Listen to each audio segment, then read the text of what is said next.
Hola, ¿qué tal? Estamos acá en las oficinas de Semana Económica y me encuentro acompañado de Fernando Cáceres, de Contribuyentes por Respeto. Ellos han estado haciendo un monitoreo de las iniciativas del Congreso y nos puede hacer una especie de resumen de, bueno, del aporte positivo o negativo que le ha hecho el actual Congreso, los congresistas que tenemos ahorita, a la economía del país, ¿no es cierto? Hanson, así es. ¿Cuál es el proyecto que más, así, más preocupación crees que causa, más costos crees que le han traído a la gente? Digamos, si hablamos del bolsillo de la gente, del ciudadano a pie, sin duda los temas relacionados con educación, ¿no? En educación tienes una recatafila de proyectos que van desde prohibir, por ejemplo, que las universidades abran filiales o que obligar a que los padres participen de la elección de los textos escolares sin saber cuáles son los textos, digamos, que se necesitan, u obligar a que las universidades no puedan cobrarte la pensión. Todo esto, digamos, es parte de la identificación de cierto problema, digamos, a nivel de la demanda de los usuarios, de los consumidores, y automáticamente se salta a la conclusión de que la solución es aumentar las regulaciones, más previsiones, más obligaciones. ¿Qué? Para la oferta, o sea, para las Para la empresas. oferta, claro. Cuando en realidad la oferta, una oferta libre, una oferta competitiva, es la que te genera mejores opciones y de mejor calidad. Y cuando el gobierno, digamos, lo que hace es te crea un aparato estatal, digamos, que tiene que supervisar estas obligaciones, generando más costos a los contribuyentes, en vez de priorizarlo en necesidades mucho más importantes. A ver, pero a ver, vamos por partes. Cuando hablamos de educación hay un problema, digamos, clásico microeconómico, que es que hay asimetría de información, ¿no? O sea, cuando tú pones tu colegio, tu universidad, tú supuestamente sabes más sobre lo que vas a enseñar que los padres de familia o los mismos chicos que están yendo, o sea, que tus clientes. En ese sentido se genera una necesidad de una intervención del Estado, ¿no? Una regulación, digamos, inteligente, Correcto. integral. Entonces, cuando hablamos de esa necesidad, ¿qué es lo que está haciendo mal? El problema es que se parte de la premisa que no se necesita más universidades ni más colegios en este momento porque hay como que una sobreoferta. Y en realidad si uno compara las cifras del Perú con las cifras de los países desarrollados de la OECD, el Perú anda por el orden del 30% de penetración, mientras la OECD anda por el orden de los 60 y tantos por ciento. Es decir, lo que se necesita todavía es atraer mucho más jóvenes hacia la oferta universitaria y escolar, antes que decir, oye, ¿sabes qué? Vamos a cerrar esto porque encontramos que hay problemas. Entonces, ciertamente hay problemas, pero y es ahí donde el Estado tendría que tener una mucho mejor fiscalización a todo nivel, sea para que no haya, para que los textos escolares se elijan bien y no haya fraude, sea para que no haya discriminación a la hora de la matrícula, sea para que las universidades tengan una acreditación, pero lo que no solucionas pero no solucionas ningún problema simplemente escalando una prohibición como no más universidades, no más textos escolares elegidos por los directores, no más alumnos evaluados para entrar a los colegios. O sea, siempre estás yéndote por el camino equivocado en vez de irte por el camino de mejoremos la gestión de las instituciones educativas. Claro, o sea, siempre se está, o sea, lo que dices es que no es un problema de cantidad, sino de calidad, ¿no es cierto? Correcto. Y que eso se soluciona en la medida en la cual tú regulas mejor, ¿no? O sea, te metes O simplemente en la medida en que tú tengas una mejor gestión. Porque si es que, por ejemplo, tú tienes un problema de que hay gente dentro de las universidades y los colegios que se colude con las editoriales para digamos, elegir aquel libro, recomendar aquel libro a los padres, que en realidad no es el mejor, sino que es aquel que más comisión le deja que a es una la... realidad, ¿no? O sea, sabemos que eso sucede Entonces, constantemente. pero la solución a eso no es, entonces los padres de familia ahora tienen que participar en la elección de textos como si los padres de familia supieran elegir textos. La solución es controla. Entonces, como el control o la fiscalización les cuesta trabajo y vivimos en un país, digamos, con una ejecución de las normas bastante pobre, entonces lo que hacen es legislan para la galería y dicen, entonces una ley, cosa que sale en los medios y los medios dicen, estamos haciendo algo, cuando en realidad no estás haciendo nada. Claro, y aparte es una solución mucho más política, ¿no? Porque, digamos, te vas contra las grandes editoriales que miran qué maldadas que son y que corrompen a los pobres profesores o directores y incluyes, digamos, un elemento más, ¿cómo se dice? Un agente más, ¿no? El proceso, haciendo más complicado el asunto, ¿no? Correcto. Esta misma lógica se aplica a otras industrias, ¿no? Otros Sí, sectores, ¿no? sí, tienes en estos 2 años que viene el Congreso, digamos, si hablamos de leyes que ya han sido promulgadas, tienes también temas como la ley de la alimentación saludable, o la ley de la moratoria de transgénicos, o la misma ley del sistema privado de pensiones. Podríamos hacer un comentario sobre esta última para empezar.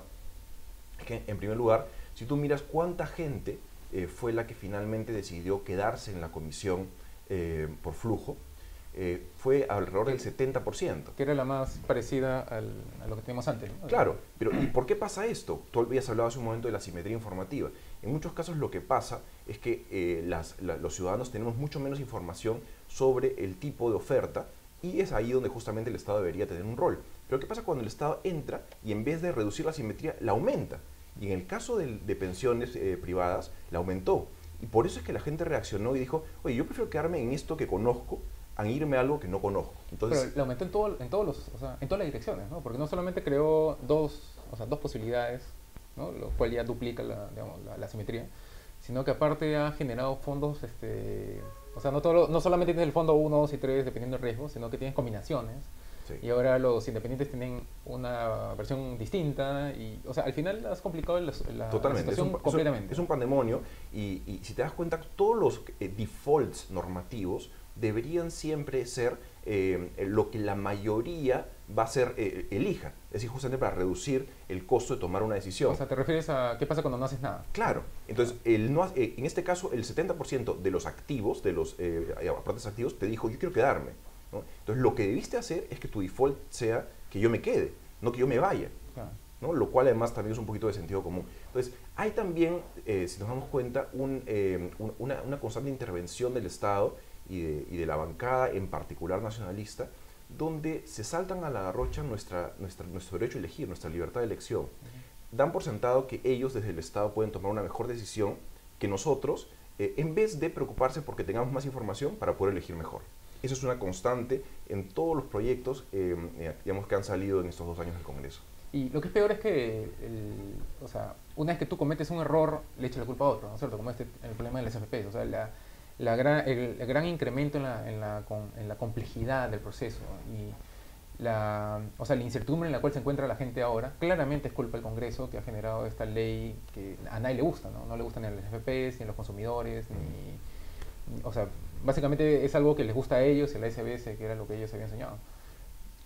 Pero cuando se les pregunta, ellos dicen, no, lo que pasa es que las AFPs pues, no se han adaptado a la nueva situación, ¿no es cierto? Generando la demanda quizás una ley peor después, ¿no? Sí, o sea, hay una constante de, además, no reparar en que estás afectando la reputación de las empresas. Entonces, cuando tú afectas la reputación de las empresas, lo que termina pasando es que generas un caldo de cultivo para escalar las regulaciones a futuro, lo que tú estás diciendo, ¿no? O sea, si es que mañana, digamos, yo hago una mala ley y entonces terminan habiendo un montón de colas y los ciudadanos terminamos indignados, entonces seguramente va a salir el competidor, por ejemplo, el señor Jaime Delgado, va a salir el señor Johnny Lescano, a proponer una regulación mayor que no va a solucionar el problema, pero que va a parecer como que están haciendo algo distinto y mayor, más fuerte de lo que venían haciendo. Eso es un círculo vicioso y constante. Que surge básicamente el hecho de que no entienden, ¿no? O sea, no entienden cómo funcionan las AFPs, o es que simplemente no les importa. Hay las dos posibilidades. En general, en todos los mercados, sea educación, sea alimentos, sea pensiones, tú ves que o es un tema malintencionado o que simplemente no están reparando en lo que venimos a denominar un análisis costo-beneficio. Digamos, hace poco ustedes en Semana Económica hablaban de la importancia de que el Congreso tenga una entidad o una organización que haga estudios económicos, ¿no? Y claramente cuando uno ve el detalle de los proyectos de ley, uno se da cuenta que no están haciendo un análisis costo-beneficio. Para empezar, ni siquiera se dan cuenta de cuáles son los grupos afectados. Tú deberías partir tu análisis costo-beneficio de identificar, mira, en este caso estamos hablando, por ejemplo, hablemos del caso de la alimentación saludable. Esto va a afectar a los colegios, va a afectar a los minoristas, va a afectar a los mayoristas, va a afectar a las municipalidades que tienen que hacer cumplir la norma, va a afectar al ministerio, va a afectar a Indecopi. O sea, tú tienes que meter en un listado todos los actores involucrados para ver si como norma, digamos, nos va a dejar mejor o peor como sociedad. Y eso no se hace. Se parte, por ejemplo, en el caso de la alimentación saludable, de la premisa de que como hay una obesidad, entonces hay que hacer algo. Nuevamente ese algo es una regulación, ¿no? Esa regulación, por ejemplo, te doy un caso. Se dice, no más comida chatarra en los colegios. Ah, pero oye, tú estás viviendo de repente en una realidad suiza, porque en los colegios peruanos 5 de cada 10 no tienen cadena de frío ni condiciones en general para vender comida fresca.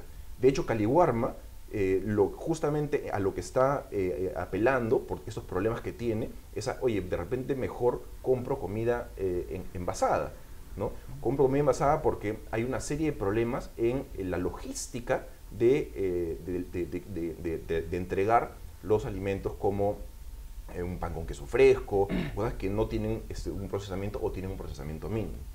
Entonces, el caso de los kioscos, por ejemplo, es muy gráfico, ¿no?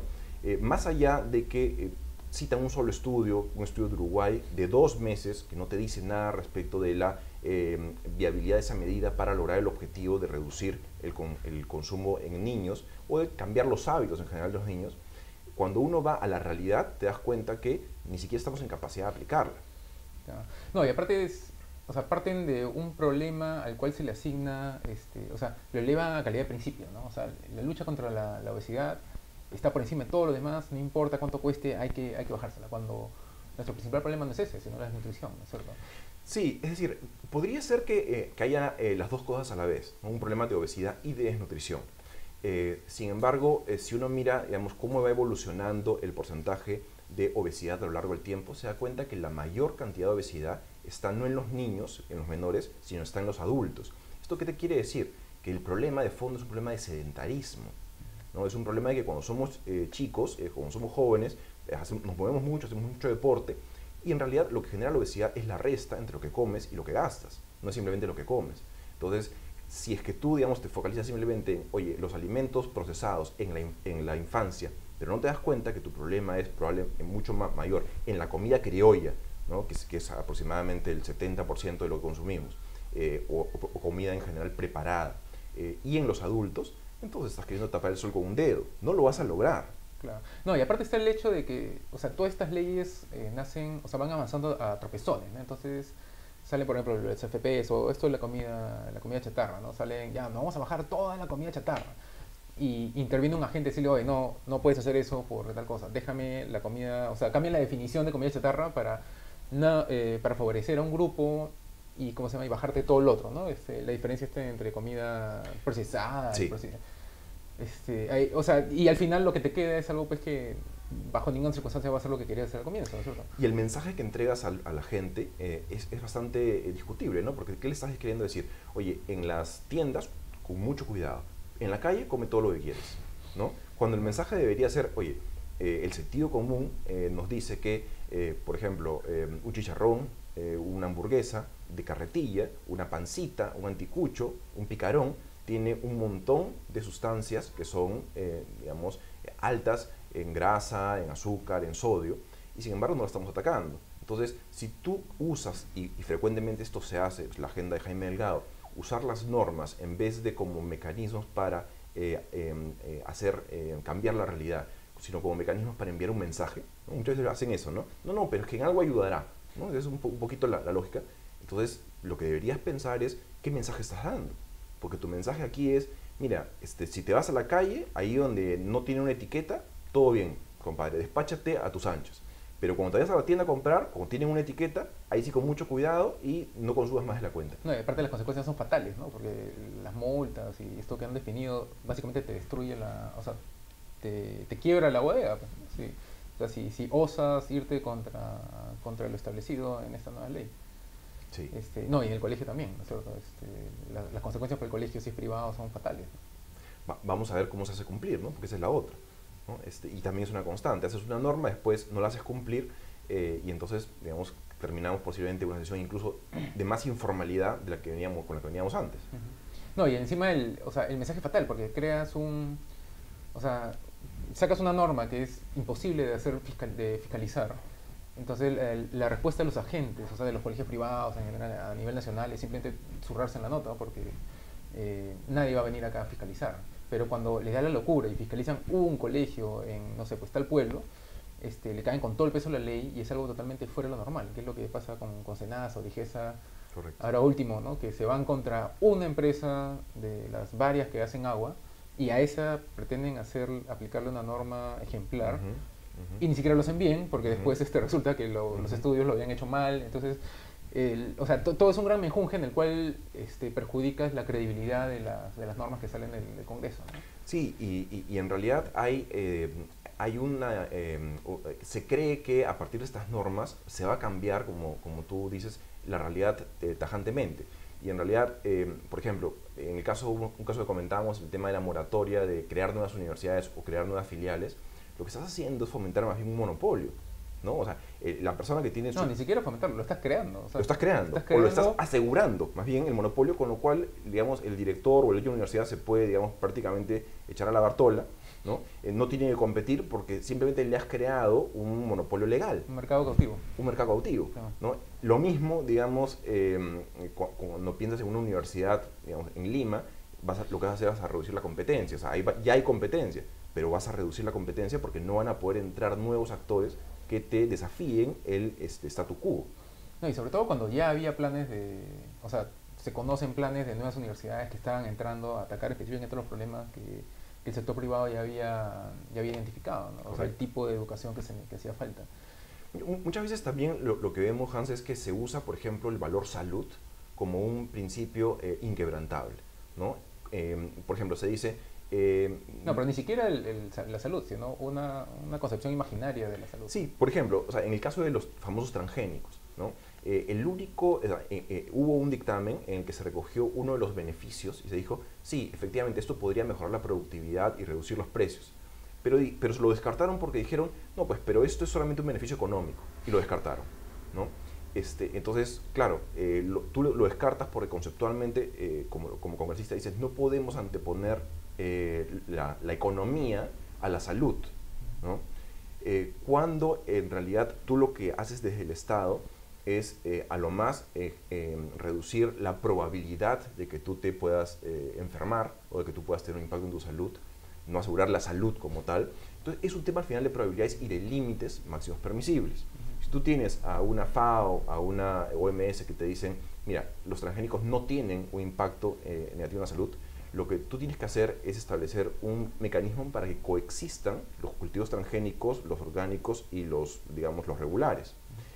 Pero decir que vas a crear una moratoria por 10 años, ¿no? Lo que hace finalmente es que nadie invierte en investigación y desarrollo y se crea más bien menos competencia para los productos orgánicos y para los productos regulares. No, y lo que es peor es que no aprendemos, o sea, todo lo que les da miedo a estos señores de los transgénicos es la primera ola de transgénicos, ¿no? Y la segunda ola, que son ya transgénicos más elaborados, con aplicaciones de salud, con aplicaciones o sea, contienen aplicaciones sociales mucho más importantes y que reducen los costos de programas sociales fuertemente, lo estás anulando al país, ¿no? O sea, no van a pasar por acá. Y lo que es peor, no estamos aprendiendo a usarlos tampoco. Entonces, cuando se haga una necesidad ya aplicarlos, porque los costos competitivos van a hacer que no sea una opción viable, o sea, descartarlos, vamos a tener que recién invertir en contratar, no sé, pues, científicos para el Estado, para que entren y sepan cómo se fiscaliza esto, ¿no? Mientras que en Argentina y Brasil esa es una tradición que ya viene de ¿qué? 10 años, 15 años, ¿no? O sea, están forzando el atraso tecnológico en este país 2 décadas, ¿no? Sí, sí. Y digamos, si me dices, ¿cuál es en general el panorama que nosotros vemos? Es un panorama donde siempre los problemas del lado de la demanda se pretenden solucionar mediante más obligaciones a la oferta. Y siempre se parte de la premisa de que la oferta no está siendo más bien la que genere mayores opciones y mejores opciones para la demanda, para lo cual tienes que fomentar la competencia.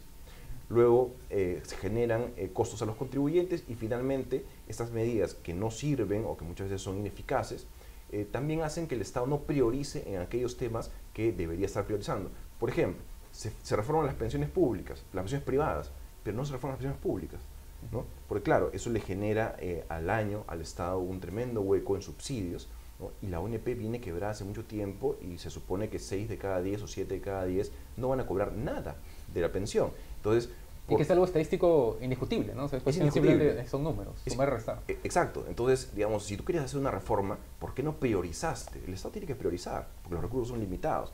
Entonces, y todos somos parte del Estado, ¿no? No es solamente gobierno versus empresarios y versus consumidores.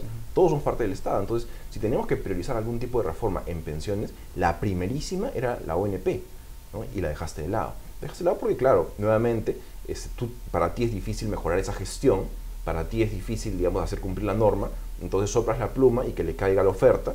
Y por último, si es que meten la pata, pues ellos reducirán su reputación frente a los empresarios y ya saldrá el competidor a levantar las regulaciones. Ese es un poco el círculo vicioso que vemos está pasando hace 2 años acá. Bueno, ¿qué se puede hacer directamente? O sea, más información al público. Digamos, lo que vemos constantemente es que los congresistas cuando cuando promueven una ley, lo que hacen es invitan a las asociaciones que piensan como ellos. Entonces, varias veces nos ha pasado que, digamos, claramente nosotros por una idea un poco más abierta de los mercados y de las libertades individuales, normalmente no tenemos una ideología afín a la que muchos congresistas promueven. Entonces, cuando vamos al Congreso y presentamos un proyecto, nos cuesta sangre, sudor y lágrimas que nos inviten a presentar y que nos hagan caso, peor todavía. Entonces, siempre entramos con que ya le pasaron la voz a todas las ONGs o a todas las entidades, digamos, que están contra el sistema de mercado. Y entonces es bastante difícil, desde el lado de la ciudadanía, poder llegar con opiniones que sean consideradas. Claro, para ellos es bien fácil descartar la opinión de los gremios empresariales, con los cuales a veces estamos de acuerdo, a veces no, porque te dicen, no, pues que sos una parte interesada. Entonces llaman a las ONGs que en teoría, digamos, representan a la sociedad civil, pero no a las ONGs, digamos, que tienen una posición mucho más pro mercado. Claro. Entonces, sí, digamos, y pensando un poco en esta coyuntura de una ciudadanía indignada que le pide al Estado, digamos, o al Congreso un cambio de timón, sí debería de haber una mayor apertura a escuchar a aquellas posiciones con las cuales tú no estás de acuerdo. Y esto debería reflejarse en tu dictamen, en tu análisis costo-beneficio, como oye, he considerado el impacto en estos grupos, que son todos los grupos que se me ocurre que pueden estar impactados por esta normativa, y creo que, digamos, hay más grupos beneficiados que grupos afectados, entonces promuevo la norma. Pero lo que no puede seguir pasando es que tú partas de la premisa, digamos, que simplemente hay que regular y no escuches a los afectados. Eso yo también creo que es parte del caldo de cultivo. Es incluso un problema filosófico, ¿no? O sea, siempre partir de recolectar la información que tú sabes que está de acuerdo contigo. Entonces, al final tu análisis es sesgado y sale cualquier cosa, ¿no? Sí. El peor ejemplo creo que es la muerte de transgénicos, ¿no? Que siendo un tema intrínsecamente científico, no consultaron con ningún científico. No, al final solamente con Luis de Stefano, sí, cuando ya todo estaba decidido. Y era un científico que estaba en contra de la moratoria. O sea, al final tú terminas regulando algo científico sobre la base de prejuicios, ¿no? O sea, correcto, ningún estudio científico al respecto. Y cuando tienes además a la OMS y a la FAO en contra, opiniones que en otros casos más bien usas a favor. Entonces, estás siendo totalmente 100% político en tus decisiones. Y un poco lo que la ciudadanía reclama es, ten más apertura, no partas de estos preconceptos de yo quiero llegar a este punto, sino sugiere en todo caso y abre, pero genuinamente abre tu debate para ver cuál es el impacto en los grupos afectados. Claro. Bueno, ok. Esperemos pues que por lo menos el tiempo que quede no haga más daño, o mucho más daño en todo caso, ¿no? Gracias, Hans. Gracias.